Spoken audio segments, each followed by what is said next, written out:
It all started when I was 5. Young childhoods for some kids, it's just a blur, but for me it feels like it was just yesterday. Every day I would get carpooled home from school by my neighbors, and when I would come home it would be so peaceful, just by myself, no noise, no nothing. And then there was the sound of the door slamming, and it was my dad. My dad came in with a glare in his eyes that I knew every single night that he came in. And I would just be sitting on the couch hoping it wouldn't be as worse as the night before. So he grabbed me by the hood and pulled me up the stairs. And at the top he would just throw me into the bathroom, and all I could see was his fiery eyes glaring down at me into my innocent soul.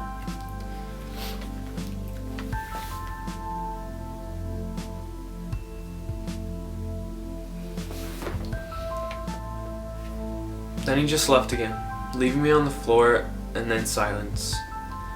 My dad then went into his room. It was calming to know that it was over for the night. I had to go to sleep on the couch every night with the horrific images in my head. I never told a soul. The embarrassment was too much, and my dad would be more mad than ever. One night when I was about 9, while it was happening again, the doorbell rang. Saved by the Bell had a different meaning to me than most kids my age. My dad stopped and went downstairs. I overheard the conversation that was happening. It was with my dad and my mom. More like arguing. They were always arguing.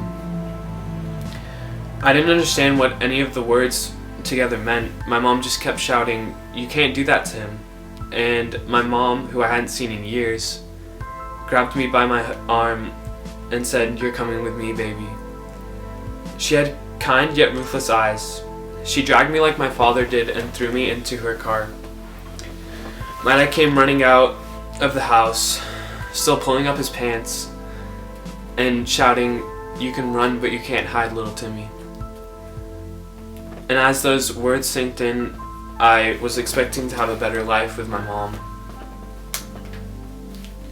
But it wasn't that great either.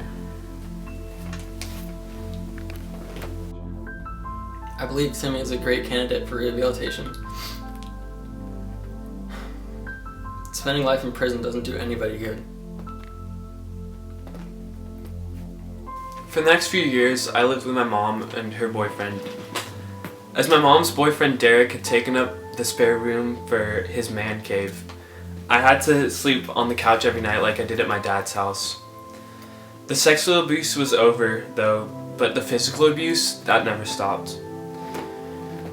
Derek would leave with a bag full of money and head down to the casinos every night. I would sit on my couch, gripping the sides again, like I did at my dad's house. If my mom's disgusting and aggressive boyfriend came home with money, more money than he left with, then he would be fine. I would be ecstatic. No beatings for me tonight. Most nights he came back empty-handed and with a heart full of anger. That's when I would become his rag doll. He punched, whipped, kicked, and beat. Whenever he got angry, he would take it out on me. My mom would just sit upstairs though. Of course she heard.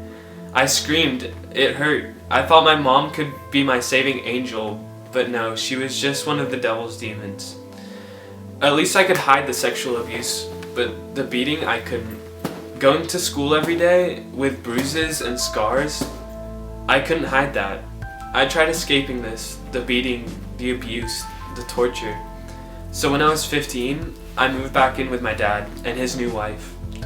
It was a much different environment though. I had my own bedroom now, and I finally was living in a stable family environment. I was overjoyed. This was all I could ask for. My life was perfect. What happened to me in the past was no more. My dad seemed happy with his new wife, so he didn't take his sexual frustrations out on me. My stepmom was so wonderful. She was the only one in a while that actually told me she loved me. She seemed like she cared. She was nice and sweet, And I even had my own room for the first time ever. It was perfect. But I soon realized that it was too perfect. My new perfect parents started to fight more and more. I sat in my room, hearing their piercing voices every night. The sexual abuse started again. When my mom was home, I had to go hide and cower in my room. My dad stormed up the stairs, saying those little words I ever heard from him again. "You can run, but you can't hide, little Timmy." I built a trust with my stepmom. She soothed me when I was sad. She never knew what happened, but her loving arms were always there for me. I never saw her sad or mad, just joy. The joy in my hell of a life. When I was 16, my stepmom, she became less and less kind every day. She stopped protecting me from my dad and everything. And I started to see the same fire in her eyes that I did with my dad. And she started abusing me and everything, just like my dad. And anyways, one day when I broke, it was a nice afternoon actually, but she turned around and slapped me in the face and just stood over me and said, "You're pathetic, you're pathetic." And at that moment my heart just broke. The only person I loved and trusted betrayed me. I was angry, but the anger took over me, and from then on it was just blurry. And then enough was enough. I just ran upstairs, and while she was sleeping, I grabbed her pillow and put it over her face and suffocated her. It was awful. I didn't intend for it to go this way at all. I had to destroy the evidence though. I grabbed the gasoline can from the garage and started pouring it all over the house, crying and screaming while it happened. I then stepped outside and I had a bunch of matches in my hand, and I lit one, and without thought at all, and I couldn't do it. It just burnt out onto my fingers. And so I had to keep on trying, so I kept on lighting one, and it just burned out, and another, screaming and crying on the curb.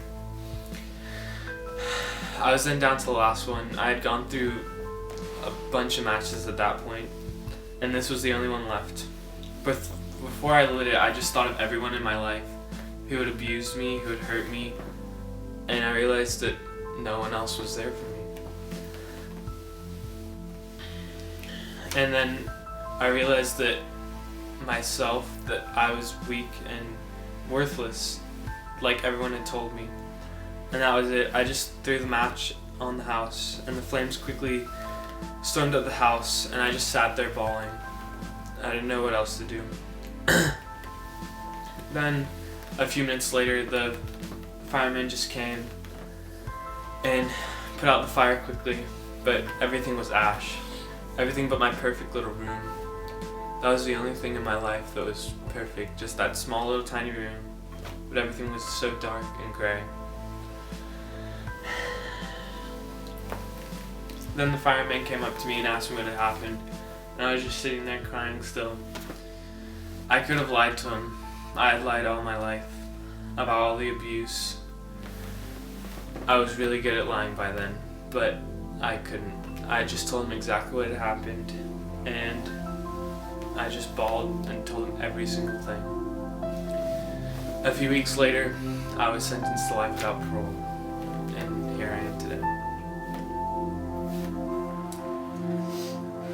I mean, he's a good kid. He deserves a second chance.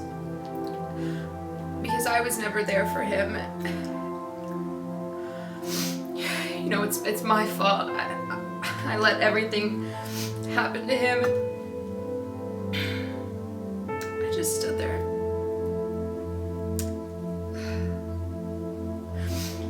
You know, it's my fault, and I did this to my own kid. And he deserves a chance at rehabilitation. He does, you know. It's not fair for him to have gone through a life like that with his father. And, you know, my bad decisions. Yeah, I did rough him up a little bit. I have anger issues, and I did kind of take it out on him. And him being in prison, he's a smart kid. You know, he never deserved that. I mean, yeah, he does deserve to serve time, but nothing like life without parole. Like, just rehabilitation would probably be a better suit for him. He definitely has some things to offer to society, not just rotting away in prison. I think he would learn his lesson with a couple years in there he's already been. He doesn't deserve the whole life sentence. I think that's a bit ridiculous, but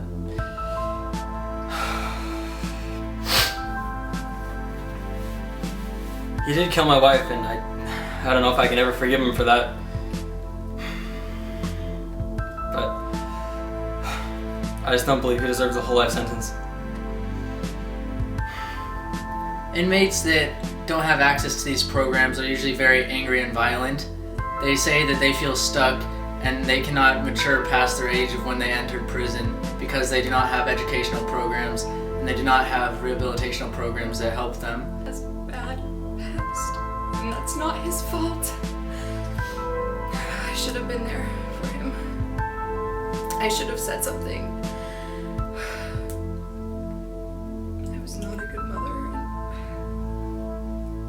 Despite not having access to these rehabilitational programs, Tim does feel remorseful and he does want to better himself. Tim is a good kid and his situation was unfortunate. It really is a shame that he doesn't have a second chance because he really would be a great asset to society.